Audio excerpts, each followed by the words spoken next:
Hello student, structure of atom का video number 9 है। Last video में हमने डिटेल में रदरफोर्ड के परमाणु मॉडल के बारे में पढ़ा, उसमें क्या कमियां थी उसको भी देखा हमने। फिर रदरफोर्ड के परमाणु मॉडल में जो भी कमियां थी उनको दूर करते हुए एक नया परमाणु मॉडल आया जिसे नील बोर ने दिया, जिसे हम बोर का परमाणु मॉडल कहते हैं। तो आज हम तीसरा परमाणु मॉडल पढ़ेंगे, वो है हमारा बोर का परमाणु मॉडल, बोर एटॉमिक मॉडल। तो जो भी कमियां थी उसको दूर करते हुए रदरफोर्ड के परमाणु मॉडल की कमियों को दूर करते हुए किसके द्वारा, तो नील बोर ने जो है एक नया परमाणु मॉडल बनाया जिसे हम बोर का परमाणु मॉडल कहते हैं। तो बोर ने क्या किया था, बोर ने रदरफोर्ड के द्वारा जो नाभिकीय परमाणु मॉडल बनाया गया था उसकी कमियों को प्लैंक के क्वांटम सिद्धांत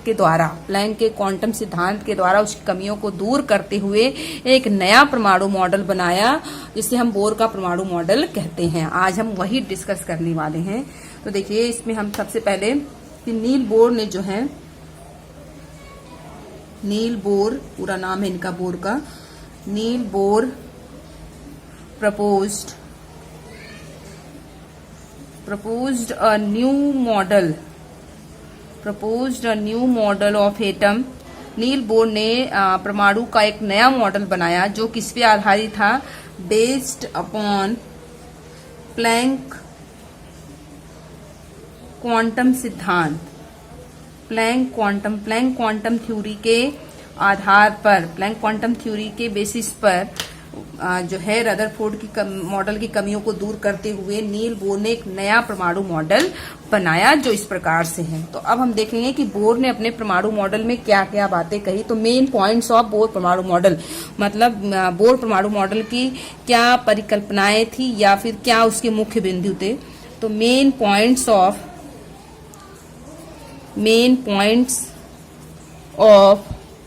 bore atomic model, Bohr atomic model are. तो बोर के परमाणु मॉडल के क्या मुख्य बिंदु हैं, क्या जो है परिकल्पनाएं हैं, इसको हमको देखना है। तो पहला, बोर अपने परमाणु मॉडल में कह रहे हैं, सबसे पहले बोर ने अपने परमाणु मॉडल में कहा कि परमाणु में इलेक्ट्रॉन नाभिक के चारों ओर विभिन्न वृत्तीय कक्षाओं में, परमाणु में इलेक्ट्रॉन नाभिक के चारों ओर वृत्तीय कक्षाओं में घूमते रहते हैं। क्लियर?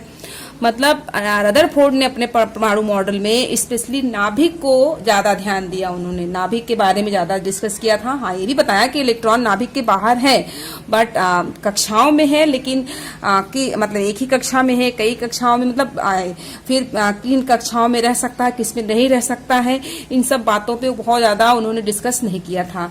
तो अब यहाँ पर बोर के परमाणु मॉडल में या बोर के लिए क्या बचता है भाई, नाभिक के बारे में उनको बताना नहीं है, क्योंकि वो रदरफोर्ड के मॉडल की कमियों को दूर करते हुए नया मॉडल बना रहे हैं।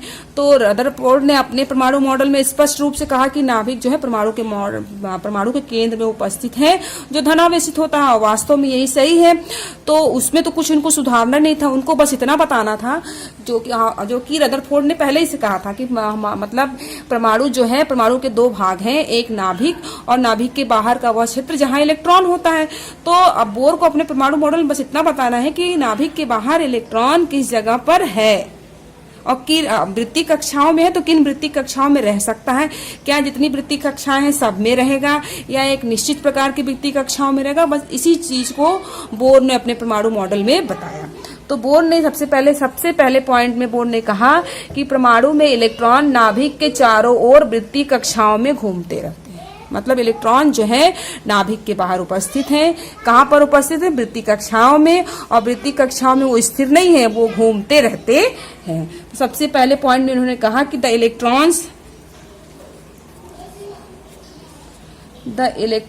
इन atom revolves around the nucleus in circular orbit।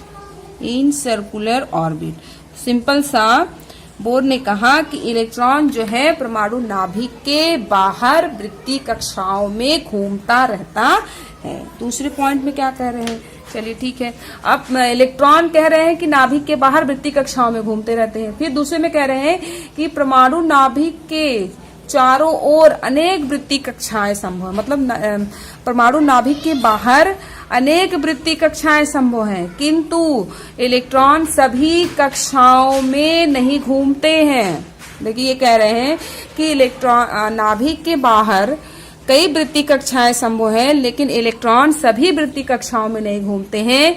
Electron जो है कि किसमें घूम रहे हैं, इलेक्ट्रॉन जो है केवल निश्चित कक्षाओं में ही बिना ऊर्जा का उत्सर्जन किए घूमते रहते हैं। दूसरे पॉइंट में कह रहे, पहले तो उन्होंने कहा कि इलेक्ट्रॉन नाभिक के बाहर वृत्तीय कक्षाओं में घूमते हैं, ठीक है। फिर कह रहे हैं कि इलेक्ट्रॉन नाभिक के बाहर अनेक वृत्तीय कक्षाएं हैं, लेकिन इलेक्ट्रॉन सभी वृत्तीय कक्षाओं में नहीं घूमते हैं, ठीक है। क्या इलेक्ट्रॉन केवल एक निश्चित वृत्तीय कक्षा में बिना ऊर्जा का उत्सर्जन किए घूमते हैं। मतलब इलेक्ट्रॉन अपनी कक्षा में बिना ऊर्जा का उत्सर्जन किए घूमते रहते हैं। क्लियर। पॉइंट नंबर 2 में क्या कह रहे हैं कि different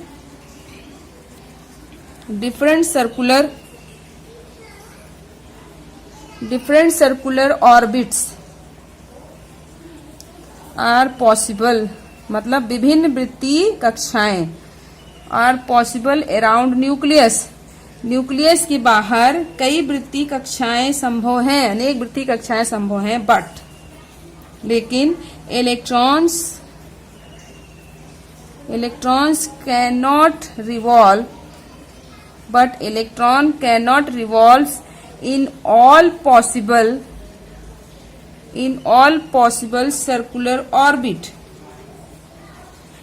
In all possible circular orbits मतलब इलेक्ट्रॉन नाभिक के बाहर अनेक वृत्तीय कक्षाएं संभव हैं, लेकिन इलेक्ट्रॉन सभी वृत्तीय कक्षाओं में, सभी संभव वृत्तीय कक्षाओं में घूमते नहीं हैं। आगे क्या कह रहे हैं कि electrons revolve only in certain circular orbit,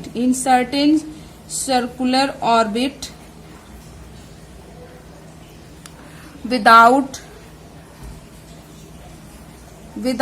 emitting energy, बिना ऊर्जा का उत्सर्जन किए। मतलब ये कह रहे हैं कि नाभिक के बाहर अनेक वृत्तीय कक्षाएं संभव हैं, लेकिन इलेक्ट्रॉन जो है सभी संभव वृत्तीय कक्षाओं में नहीं घूमते हैं। इलेक्ट्रॉन जो है केवल निश्चित वृत्तीय कक्षाओं में घूमते हैं बिना ऊर्जा का उत्सर्जन किए हुए। सिंपल सी बात कह रहे हैं। क्लियर आई बात समझ में। अब कह रहे हैं, अगले पॉइंट में कह रहे हैं कि इलेक्ट्रॉन केवल उन्हीं कक्षाओं में घूमते हैं। अब कौन सी वो कक्षाएं निश्चित हो सकती है, भाई कह रहे हैं कि कई कक्षाएं संभव है, लेकिन इलेक्ट्रॉन निश्चित कक्षा में घूमेंगे, तो कौन सी कक्षा बेकार है, कौन सा ऑर्बिट जिसमें इलेक्ट्रॉन घूमेगा, कौन से ऑर्बिट में इलेक्ट्रॉन नहीं घूमेगा। मतलब कौन सा ऑर्बिट है जो कि निश्चित है और कौन सा ऑर्बिट निश्चित नहीं माना जाएगा। इसके लिए उन्होंने थर्ड पॉइंट में क्लियर कर दिया कि इलेक्ट्रॉन केवल उन्हीं कक्षाओं में घूमते हैं जिनमें उनका कोणीय संवेग यानी एंगुलर मोमेंटम h/2 पाई का पूर्ण गुणित होता है, और उन कक्षाओं को वे कक्षाएं निश्चित होती हैं और उन कक्षाओं को स्थायी कक्षाएं कहा जाता है। मतलब वो कह रहे हैं कि इलेक्ट्रॉन नाभिक के बाहर कई वृत्तीय कक्षाएं हैं, लेकिन इलेक्ट्रॉन केवल निश्चित कक्षाओं में घूमते हैं, और इलेक्ट्रॉन केवल उन्हीं निश्चित कक्षाओं में घूमते हैं जिनका एंगुलर मोमेंटम, जिनका कोणीय संवेग h/2 पाई का पूर्ण गुणित होता है, और वो कक्षाएं निश्चित होती हैं, और उन कक्षाओं को स्थायी कक्षा स्टेशनरी ऑर्बिट कहते हैं। तो अगले पॉइंट में कह रहे हैं कि the electrons revolve only, electron केवल घूमते हैं कहां पर, only those orbit in which the angular momentum यानी कोणीय संवेग, angular momentum of the in which the angular momentum of the electron is a whole number multiple of h upon 2 pi. Clear? And these circular orbits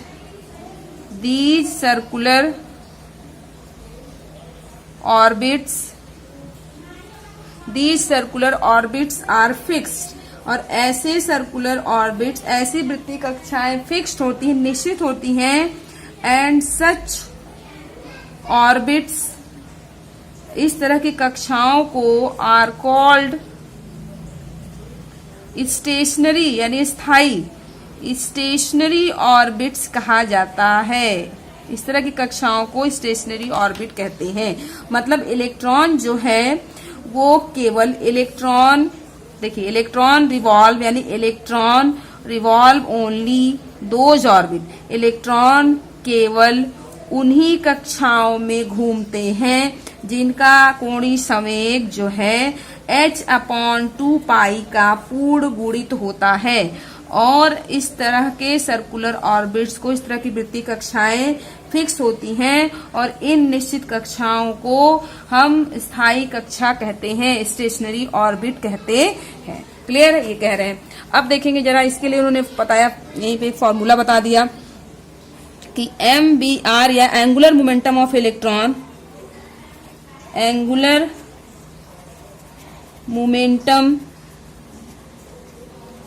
momentum यानी कि कोणीय संवेग, angular momentum of electron. अब momentum का आपको पता है कि ट्रॉन, एंगुलर मोमेंटम ऑफ इलेक्ट्रॉन.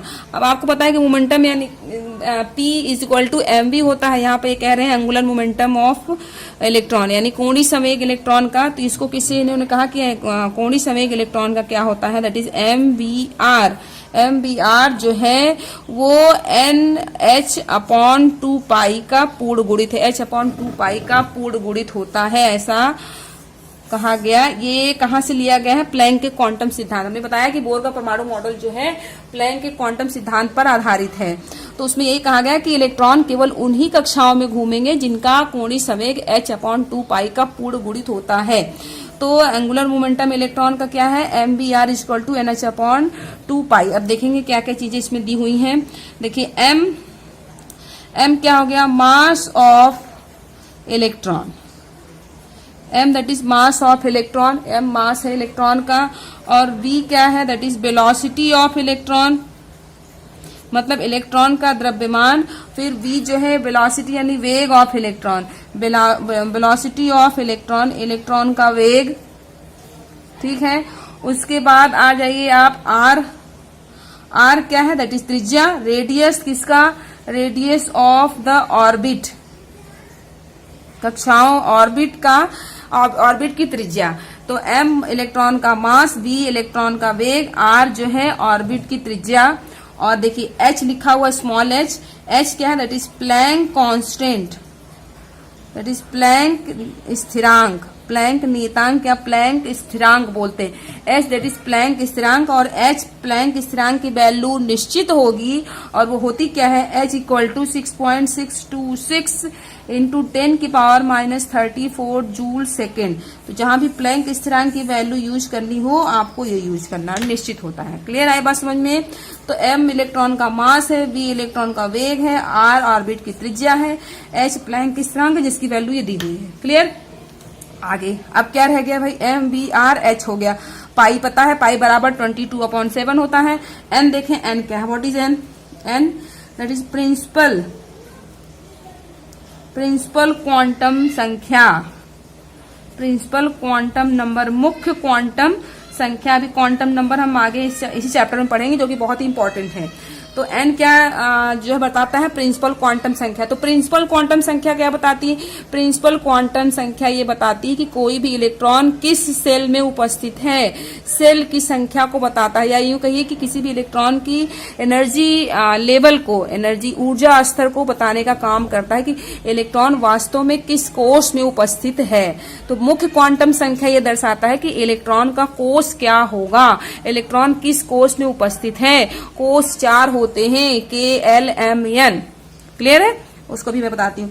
तो n that is principal quantum संख्या, मुख्य क्वांटम संख्या बताता है। इसके अलावा n को आप बता सकते हैं, n को और भी आप क्या कर सकते हैं, n is also called serial number of stationery orbit. Serial number of stationery orbit मतलब स्थायी कक्षाओं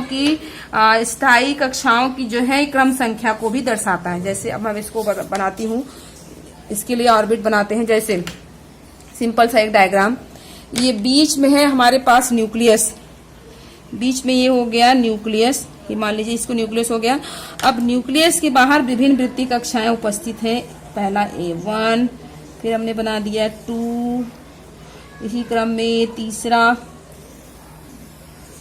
3, कितने ऑर्बिट बनाए, 3 बनाए। न्यूक्लियस के बाहर हमने 3 ऑर्बिट बनाए, चौथा बना दिया। तो सही से बन नहीं पाया सर्किल, आप बना लेंगे इसको। तो ये क्या हो गया, दैट इज न्यूक्लियस, ये हो गया न्यूक्लियस। अब ये बाहर जो है ये ऑर्बिट है, इस ऑर्बिट का नाम क्या है, K, इसको क्या कहते हैं L, इसको क्या कहते हैं M, इसको क्या कहते हैं N। तो ये कोष हो गए KLMN। अब K के लिए N बराबर की वैल्यू 1, इसके लिए N बराबर 2, N बराबर 3, N बराबर 4, यानी कि N की वैल्यू प्रिंसिपल क्वांटम संख्या की वैल्यू 1 2 3 4 5 ऐसे। तो ये क्या बताता है, ऊर्जा स्तर को निर्धारित करता है, ऊर्जा स्तर की तरफ इंडिकेट करता है, एनर्जी लेवल को बताता है मुख्य क्वांटम संख्या।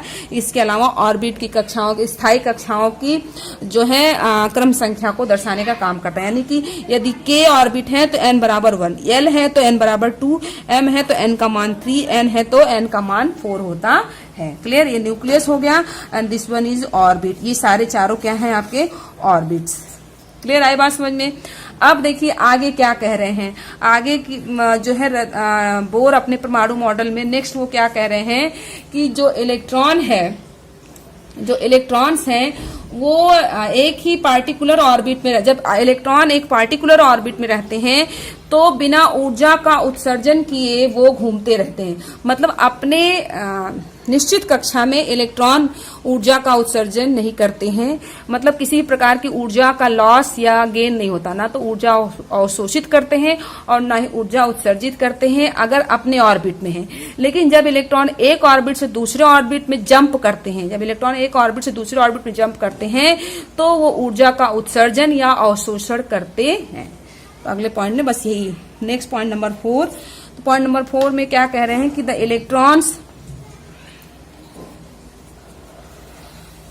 electrons remain in a particular orbit. Electrons remain in a particular orbit. It does not lose or gain electron. It does not lose or gain energy. जब इलेक्ट्रॉन अपने निश्चित ऑर्बिट पे रहते हैं तो इलेक्ट्रॉन ऊर्जा का ना उत्सर्जन करते हैं और ना ही अवशोषण करते हैं। इसका मतलब क्या हुआ, दिस मीन्स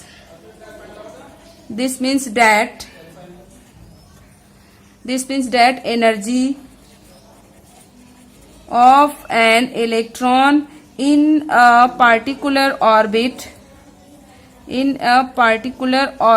एक निश्चित ऑर्बिट में remains constant. That is why these orbits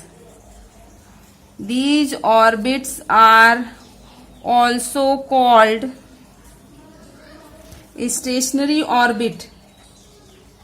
इसलिए इन ऑर्बिट्स को हम स्थायी कक्षा कहते हैं। मतलब सिंपल सा बोर ये कह रहे हैं कि जब इलेक्ट्रॉन अपने ही ऑर्बिट में, एक निश्चित ऑर्बिट में जब इलेक्ट्रॉन रहते हैं तो ना तो ऊर्जा को गेन करते हैं और ना ही ऊर्जा का लॉस, ना तो ऊर्जा का उत्सर्जन करते हैं और ना ही ऊर्जा अवशोषित करते हैं।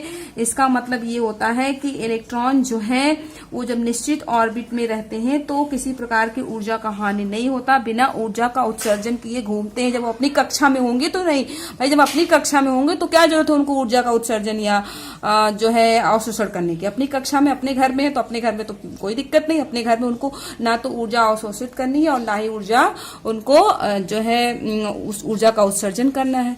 क्लियर है? तो इसलिए हम इन ऑर्बिट्स को क्या कहते हैं, स्थायी ऑर्बिट कहते हैं। क्लियर है? नेक्स्ट आगे कह रहे हैं कि लेकिन जब इलेक्ट्रॉन एक कक्षा से दूसरे कक्षा में घूमते जंप करते हैं, कूदते हैं, तो इलेक्ट्रॉन का उत्सर्जन होता, ऊर्जा का उत्सर्जन होता है। The electrons revolves in stationary orbits without emitted energy। मतलब इलेक्ट्रॉन जो है स्थायी कक्षाओं में बिना ऊर्जा का उत्सर्जन किए घूमते रहते हैं। क्लियर? अब एनर्जी इमिटेड मतलब एनर्जी, ऊर्जा का उत्सर्जन, एनर्जी इमिटेड और एब्जॉर्ब्ड, ऊर्जा उत्सर्जित या अवशोषित कब होती है? इमिटेड और absorbed in the form of radiation, in the form of radiation, विकिरण के रूप में, in the form of radiation when electron jump from one stationary orbit to other stationary orbit।